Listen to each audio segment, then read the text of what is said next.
Ulqini është komuna më jugore dhe më me diell në mal të zi, ku përgjatë një bregdeti prej më shumë se 30 kilometrash, ndërthuren sisteme natyrore të ndryshme, por të lidhura ngushtë me njëri tjetrin.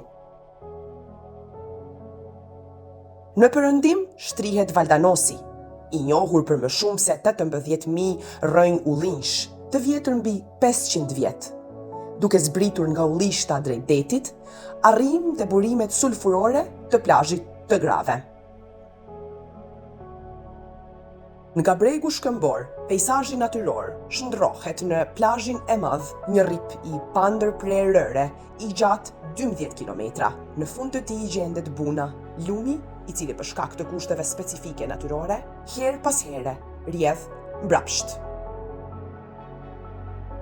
Në afërsi të tij ndodhet edhe Kriporia e Ulqinit, një nga habitatet më të rëndësishme të shpendëve në Adriatik, ku gjatë vitit ndalojnë me mijëra shpend shtektar. Lidhja e këtyre ujrave vazhdon edhe në brendësi deri te liçeni i Shasit, i cili ruan gjallë legjendën për qytetin e lashtë të Shasit. Nga Valdanosi, përmes plazhit të madh e deri te liçeni i Shasit, çdo pjesë e kësaj hapësire bashkohet në një ekosistem unik. Prandaj, është e rëndësishme ta mbrojmë mjedisin së bashku për të mirën e të gjithëve.